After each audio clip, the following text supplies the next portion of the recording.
Hello everyone, कैसे हो आप सब। होप करता हूँ आप सब बढ़िया होंगे। तो आज हम करेंगे एक्सरसाइज 3.5 का क्वेश्चन नंबर 4 का फिफ्थ पार्ट। अगर आपको बाकी के पार्ट्स देखने हैं तो उनका लिंक मैंने डिस्क्रिप्शन बॉक्स में दे रखा है, तो आप उन लिंक्स पे क्लिक करके देख सकते हो। और अगर आपका कोई डाउट या क्वेरी है तो आप मुझे इंस्टाग्राम पे भी मैसेज कर सकते हो। तो चलिए शुरू करते हैं इस क्वेश्चन को। तो देखो इस क्वेश्चन में क्या कह रहा है ये, form the pair of linear equation of the following problem. तो हमें एक प्रॉब्लम दे रखी है, इस प्रॉब्लम की हमें दो लीनियर इक्वेशन बनानी है, क्योंकि लिखा हो ना यहाँ पे पेयर ऑफ, तो पेयर का मतलब होता है दो। तो हम इस प्रॉब्लम की दो इक्वेशन बनाएंगे, फिर उन दोनों इक्वेशन को हमें सोल्व भी करना है। कौन से मेथड से सोल्व करोगे आप, आपकी मर्जी है, आप किसी भी मेथड से सोल्व कर सकते हो। आप चाहो तो इसको सब्स्टिट्यूशन मेथड से, एलिमिनेशन मेथड से और क्रॉस मल्टीप्लीकेशन मेथड से, किसी भी मेथड से सोल्व कर सकते हो, क्योंकि आंसर आपका सेम ही आना है। ठीक है, जो मेथड आपको इजी लगे आप उस मेथड से सोल्व कर देना। तो अब देखते हैं प्रॉब्लम में क्या कह रही है। The area of rectangle gets reduced by 9 square units if its length is reduced by 5 units and breadth is increased by 3 units. Okay, तो इसमें क्या कह रही है, इसमें ये कह रहा है कि जो रेक्टेंगल का एरिया है ना वो 9 यूनिट्स कम हो जाता है। कब, जब मैं लेंथ को 5 यूनिट से कम कर देता हूं और ब्रेथ को इंक्रीज कर देता हूं 3 यूनिट से। तो ये तो हमारी पहली कंडीशन हो गई। अब देखते हैं हमारी सेकंड कंडीशन में क्या कह रही है। If we increase the length by 3 units, तो सेकंड कंडीशन में लेंथ को मैं इंक्रीज कर रहा हूं 3 यूनिट से और ब्रेथ को भी 2 यूनिट से इंक्रीज कर रहा हूं। तो एरिया सिंपल सी बात है इंक्रीज होगा, कितना इंक्रीज होगा, 67 स्क्वायर यूनिट्स। तो हमें निकालना क्या है, find the dimension of the rectangle. तो ये हमारा एक रेक्टेंगल हो गया। तो देखो हमें क्या निकालना है, हमें डायमेंशन निकालनी है। तो आपको पता है रेक्टेंगल की क्या क्या डायमेंशन होती है। रेक्टेंगल की सिर्फ दो डायमेंशन होती है, एक होती है लेंथ और एक होती है ब्रेथ। तो जो लंबी साइड होती है ना उसको बोलते हैं लेंथ, तो इसको मैं एल लिखता हूं लेंथ को। और जो चौड़ी साइड होती है उसको बोलते हैं ब्रेथ। तो आमने सामने वाली साइड सेम होती है, तो दो लेंथ हो गई और दो ब्रेथ हो गई। ओके, तो मैं लेंथ को क्या लेट करूंगा, लेट द लेंथ। तो मैं लेंथ को लेट कर लेता हूं कैपिटल एल, और सेम उसी तरीके से मैं ब्रेथ को भी लेट कर लेता हूं, और ब्रेथ को मैं क्या लेट करूंगा, कैपिटल बी। ठीक है, तो हमारी जो लेंथ है वो कैपिटल एल हो गई और जो ब्रेथ है वो कैपिटल बी हो गई। क्योंकि जो चीज निकालनी होती है ना हमेशा उसी को लेट करते हैं। तो जो चीज हमें निकालनी है उसको लेट कर लिया। तो आप चाहो तो इसमें एल और बी की जगह एक्स और वाई भी लेट कर सकते हो, आंसर सेम आएगा। मैंने एल और बी इसलिए लेट किया है ताकि कहीं भी आप एल पढ़ो ना तो सिंपल सी बात है समझ जाओगे कि एल का मतलब लेंथ है और बी फॉर ब्रेथ है। ठीक है, तो कंफ्यूजन नहीं होगी। तो ये चीज होगी। अब आपको पता है पहली कंडीशन से हमारी पहली इक्वेशन आएगी, सेकंड कंडीशन से हमारी सेकंड इक्वेशन आएगी। एरिया ऑफ रेक्टेंगल क्या होता है, लेंथ इंटू ब्रेथ होता है। तो लेंथ को मैंने एल लेट किया है और ब्रेथ को मैंने बी लेट किया है, तो L into B is equal to area. बस इस क्वेश्चन के अंदर ये फॉर्मूला यूज होगा। अगर आपको ये फॉर्मूला आता है तो क्वेश्चन बहुत ही सिंपल है। ठीक है, तो देखो पहली कंडीशन से पहली इक्वेशन आएगी, सेकंड कंडीशन से हमारी सेकंड इक्वेशन आएगी। तो मैं बीच में लाइन ड्रॉ कर लेता हूं। तो मैं पहली कंडीशन से पहली इक्वेशन बनाता हूं। तो देखो पहली कंडीशन में हमें क्या कह रहा है ये, कि जो एरिया है ना वो 9 यूनिट्स कम हो जाता है। कब, जब लेंथ भी 5 यूनिट कम हो जाए और ब्रेथ 3 यूनिट ज्यादा हो जाए। तो लेंथ 5 यूनिट कम हो रही है, यानी कि लेंथ के अंदर सब्ट्रैक्ट करेंगे एल माइनस 5। ठीक है, एल माइनस 5, तो इस एल की जगह मैंने क्या पुट कर दिया, एल माइनस 5 पुट कर दिया। और ये मल्टीप्लाई का साइन आएगा बीच में, क्योंकि एरिया का फॉर्मूला क्या होता है, लेंथ इंटू ब्रेथ। तो लेंथ हमारी कम हो गई और ब्रेथ आपकी इंक्रीज हो रही है, कितनी, 3। तो इंक्रीज होती है तो क्या करते हैं, ऐड करते हैं। तो ब्रेथ के अंदर 3 ऐड कर दूंगा मैं, इज इक्वल टू एरिया। ठीक है, एरिया, एरिया का फॉर्मूला क्या है, एल इंटू बी। तो यहां पे मैं एरिया की जगह एल इंटू बी लिख देता हूं। करेक्ट, और आपका एरिया कितना रिड्यूस हो रहा है, 9 यूनिट से, यानी कि एरिया के अंदर भी 9 सब्ट्रैक्ट कर देंगे। करेक्ट, तो ये हमारी पहली कंडीशन से पहली इक्वेशन आई। और सेम उसी तरीके से सेकंड कंडीशन में देखो। तो सेकंड कंडीशन में क्या कह रही है कि लेंथ को अगर मैं 3 यूनिट्स इंक्रीज कर दूं, इंक्रीज कर रहे हैं यानी कि ऐड होगा, तो लेंथ के अंदर 3 ऐड करते हैं, एल प्लस 3। मल्टीप्लाई का साइन आएगा क्योंकि लेंथ इंटू ब्रेथ होता है। तो यहाँ पे ब्रेथ को भी 2 इंक्रीज कर रहे हैं तो ब्रेथ के अंदर भी 2 ऐड करेंगे, ब्रेथ प्लस 2। ठीक है, इक्वल टू एरिया। एरिया क्या होता है, लेंथ इंटू ब्रेथ। तो यहाँ पे मैं लेंथ इंटू ब्रेथ करता हूँ, और एरिया कितना इंक्रीज हो जाएगा, 67 स्क्वायर यूनिट्स। तो यहाँ पे एरिया के अंदर 67 ऐड कर देंगे। तो क्वेश्चन के अंदर जो चीज बोली गई है हम वही करेंगे। अगर लेंथ इंक्रीज हो रही है तो लेंथ के अंदर ऐड कर देंगे, और अगर एरिया रिड्यूस हो रहा है तो एरिया के अंदर माइनस कर देंगे। कहीं कुछ चीज इंक्रीज हो रही है तो ऐड करना है, और रिड्यूस हो रही तो सब्ट्रैक्ट करना है। ठीक है, तो हमारी दोनों इक्वेशन आ गई। अब हम इन दोनों इक्वेशन को सोल्व करेंगे, क्योंकि हमें क्वेश्चन में क्या करना है, डायमेंशन निकालनी है, यानी कि L और B की वैल्यू निकालनी है। तो अब निकालते हैं वैल्यू। तो अब हम इन दोनों इक्वेशन को सोल्व करते हैं नेक्स्ट पेज पे। अब हम इन दोनों इक्वेशन को सोल्व करके सिंपल फॉर्म में कन्वर्ट करेंगे पहले। तो देखो ये L-5 B प्लस 3 के साथ मल्टीप्लाई है। पहले आपका L इस B के साथ मल्टीप्लाई होगा, तो L इंटू B कितना हो जाएगा? LB। फिर ये L इस 3 के साथ भी मल्टीप्लाई होगा, क्योंकि ये L आपका दोनों के साथ मल्टीप्लाई है। तो L इंटू 3 कितना हो जाएगा? Plus 3L। ओके। फिर आती है -5 की बारी। तो ये -5 पहले B के साथ मल्टीप्लाई होगा, तो कितना आएगा? -5B। फिर ये -5 आपका इस 3 के साथ मल्टीप्लाई होगा, तो कितना आएगा? -15 इक्वल टू के राइट साइड क्या है? L इंटू B, तो LB आ जाएगा -9। यहां तक आया आपको समझ? ठीक है। अब देखो, अब हम क्या करेंगे? तो हमारी जो सिंपल फॉर्म होती है ना, उसमें क्या होता है? हमेशा इक्वल टू के राइट साइड 0 होता है। क्या होता है? इक्वल टू के राइट साइड 0 होता है। तो यहाँ पे तो देखो इक्वल टू के राइट साइड ये है, तो हम क्या करेंगे? इस पूरे को लेफ्ट साइड ले आएंगे लेफ्ट साइड। तो लेके आते हैं, तो देखो क्या बन जाएगा। तो लेफ्ट साइड जो चीज थी वो तो वैसे की वैसे रहेगी। LB plus 3L minus 5B minus 15। और देखो ये LB राइट साइड प्लस का था, तो इधर आके माइनस का हो जाएगा, माइनस LB। और 9 इधर माइनस का था, तो इधर आके प्लस का हो गया। और इक्वल टू 0। तो हमेशा इक्वल टू के राइट साइड 0 ही रहना चाहिए। तो इक्वल टू 0 आ गया। सॉल्व करते हैं। LB में से LB सब्ट्रैक्ट हो जाएगा, क्योंकि एक LB प्लस का है, एक LB माइनस का है। तो यहाँ पे क्या क्या बचेगा? देखो 3L वैसे का वैसे, माइनस 5B वैसे का वैसे। यहाँ पे देखो क्या है हमारा? -15 है और +9 है।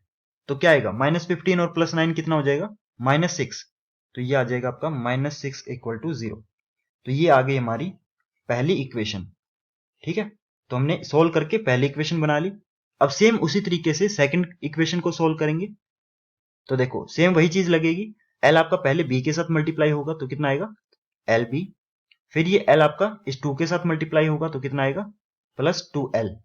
फिर 3 की बारी आती है, तो 3 आपका B के साथ मल्टीप्लाई होगा, तो 3B। और 3 आपका 2 के साथ मल्टीप्लाई होगा, तो 6 equal to L into B कितना हो जाएगा? LB plus 67। करेक्ट। तो यहाँ पे भी इक्वल टू के राइट साइड 0 नहीं है, तो इस सारे को मैं लेफ्ट साइड लेके आता हूँ। तो लेफ्ट साइड लेके आऊंगा, तो जो चीज प्लस की है वो आके इधर माइनस की हो जाएगी। तो देखो क्या बनेगा? ये LB plus 2L plus 3B plus 6 और LB इधर आके minus LB -67 equal to 0। Solve करते हैं। तो LB में से LB कैंसिल, और बच क्या गया? 2L plus 3B। और देखो +6 में से -67 हो रहा है, यानी कि कितना आएगा? -61 इक्वल टू 0। तो ये हो गई हमारी सेकंड इक्वेशन। ठीक है। तो ये हमारी सेकंड इक्वेशन हो गई। अब हमारी दोनों इक्वेशन आ चुकी है। अब हम इनको सोल्व करेंगे। तो आपको मैंने स्टार्टिंग में ही बताया था कि आप इनको किसी भी मेथड से सोल्व कर सकते हो। आपको जो सबसे आसान मेथड लगता है आप उस मेथड से सोल्व कर लेना, क्योंकि आप किसी भी मेथड से सोल्व करो आंसर आपका सेम ही आना है। ठीक है। तो इसको मैं सोल्व करता हूं एलिमिनेशन मेथड से, क्योंकि एलिमिनेशन मेथड में थोड़ी कैलकुलेशन कम रहती है। तो एलिमिनेशन मेथड से सोल्व करेंगे इसको नेक्स्ट पेज पे। तो मैंने यहाँ पे दोनों इक्वेशन लिख ली। तो आपको पता है एलिमिनेशन मेथड में क्या करते हैं? हमारे जो कोफिशिएंट है ना वो सेम होने चाहिए दोनों इक्वेशन में से। या तो आपके L के कोफिशिएंट सेम हो या आपके B के कोफिशिएंट सेम हो। तो यहाँ देखो L का कोफिशिएंट क्या है? 3 है, और यहाँ पे दूसरी इक्वेशन में L का कोफिशिएंट क्या है? 2 है।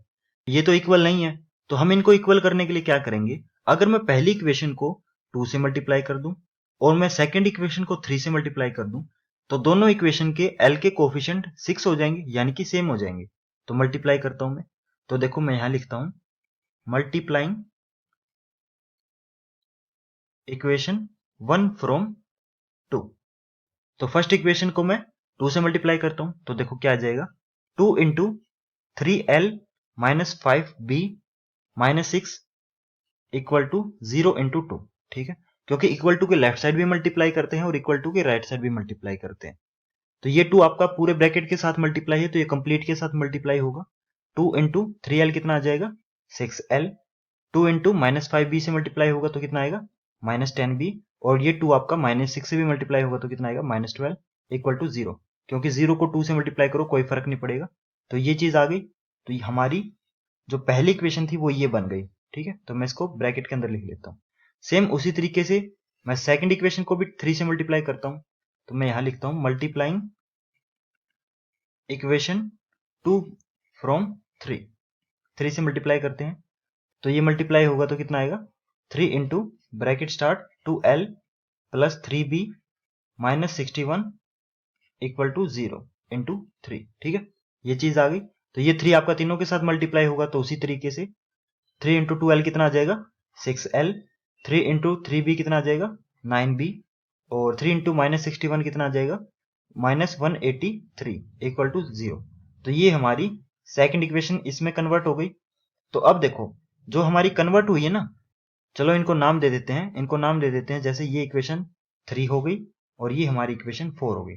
ठीक है, अब देखो जो थर्ड और फोर्थ इक्वेशन है, इसके जो एल वाले कोफिशिएंट वो सेम आ गए ना, दोनों के आगे 6 आ गए, तो हमारे एल के कोफिशिएंट सेम हो चुके हैं। तो मैं आपको एक ट्रिक बताता हूं, अगर आपके जो कोफिशिएंट के साइन है ना, अगर वो दोनों सेम हो, यानी कि देखो यहाँ पे भी +6 है और यहाँ पे भी +6 है, दोनों के आगे प्लस का साइन है, तो अगर आपके साइन सेम हो तो क्या करते हैं हम सब्ट्रैक्ट करते हैं। और अगर साइन डिफरेंट हो, अगर साइन डिफरेंट आ जाए, मान के चलो एक +6 होता दूसरा -6 है, अगर डिफरेंट आ जाते हैं तो उस केस में क्या करते हैं ऐड करते हैं। यहाँ पे क्या होगा, दोनों के आगे प्लस साइन है यानी कि सब्ट्रैक्ट करेंगे। तो मैं यहाँ पे लिखता हूं सब्ट्रैक्टिंग इक्वेशन 3 फ्रॉम इक्वेशन 4। तो जो बड़ी इक्वेशन है वो ऊपर लिखी जाएगी 6l plus 9b minus 183 equal to 0, और जो छोटी इक्वेशन है वो इसके नीचे लिखेंगे 6l minus 10b minus 12 equal to 0। तो सब्ट्रैक्ट करते हैं, तो आपको पता है सब्ट्रैक्ट करते हैं तो क्या होता है साइन चेंज हो जाते हैं। तो ये माइनस 10l भी है तो ये प्लस का हो जाएगा, ये भी प्लस का हो जाएगा। ओके, तो देखो 6l में से 6l गया तो पूरा कैंसिल। यहाँ पे देखो 9b प्लस 10b है तो कितना आएगा 19b आएगा, तो यहाँ पे 19b लिख दो। और यहाँ पे देखो आपका -183 है और +12 है, तो साइन तो बड़े का आएगा, बड़ा कौन सा 183, तो यहाँ पे माइनस का साइन आएगा। और प्लस माइनस है तो सब्ट्रैक्ट करेंगे, बड़े में से छोटा सब्ट्रैक्ट कर दो, 183 में से 12 सब्ट्रैक्ट हुआ तो कितना आएगा 171 इक्वल टू 0। करेक्ट, तो 171 उधर जाएगा तो प्लस का हो जाएगा, 19b इज इक्वल टू 171, और 19 फिर डिवाइड में आएगा क्योंकि ये b के साथ मल्टीप्लाई है, तो b is equal to 171 divided by 19, तो कितना आ जाएगा ये, फिर ये कट होंगे आपस में, तो b की वैल्यू आ गई 9। आया आपको समझ यहां तक? तो हमारी b की वैल्यू आ चुकी है, अब हम निकालेंगे l की वैल्यू। तो l की वैल्यू निकालने के लिए हम क्या करेंगे, इस b की वैल्यू को किसी भी इक्वेशन के अंदर पुट कर दो, आपकी l की वैल्यू आ जाएगी। तो जो भी इक्वेशन आपको सबसे सिंपल लगती है ना, आप उस इक्वेशन के अंदर पुट कर सकते हो। मैं इसको पुट करता हूं इक्वेशन नंबर 3 के अंदर, तो मैं यहां पे इसको इरेज करके b की वैल्यू पुट करता हूं। तो मैं यहां पे लिख देता हूं b की वैल्यू है 9। ओके, तो मैं यहां पुट करता हूं, लिखता हूं मैं putting the value of b in equation 3। तो थर्ड इक्वेशन के अंदर जहां भी आपको b दिख रहा है वहां पे क्या पुट कर दूंगा, मैं 9 पुट कर दूंगा। तो हमारी थर्ड इक्वेशन क्या है 6l माइनस 10b, यानी कि 10 और b आपस में मल्टीप्लाई है, तो 10 और 9 आपस में मल्टीप्लाई हो जाएंगे, -12 इक्वल टू 0। सोल्व करते हैं, 6l minus 10 into 9 90 minus 12 equal to 0। तो ये ऐड हो जाएंगे, माइनस माइनस प्लस होते हैं, तो 90 प्लस 12 कितना आ जाएगा, ये आ जाएगा आपका 102 इज इक्वल टू 0। तो 102 उधर जाके प्लस का हो जाएगा, 6l is equal to 102, 6 divide में आएगा, तो l is equal to 102 divided by 6। तो l की वैल्यू हमारी क्या आ जाएगी, तो l की वैल्यू हमारी आ गई 17। ठीक है, तो l हमारा क्या थी, लेंथ थी, और हमारी b क्या थी, ब्रेथ थी। तो हमारी लेंथ और ब्रेथ की वैल्यूज आ गई, लेंथ हमारी 17 है, ब्रेथ हमारी 9 है। तो हमारा क्वेश्चन यहीं पे कंप्लीट होता है। तो होप करता हूं आपको ये सॉल्यूशन समझ आया। अगर आपको ये सॉल्यूशन समझ आया तो आप इस वीडियो को प्लीज लाइक करें और मेरे चैनल को जरूर सब्सक्राइब करें। और अगर आपका कोई डाउट या क्वेरी है तो आप मुझे इंस्टाग्राम पे मैसेज करके पूछ सकते हैं, और प्लीज कमेंट करके बताएं कि आपको ये वीडियो कैसी लगी। Thank you.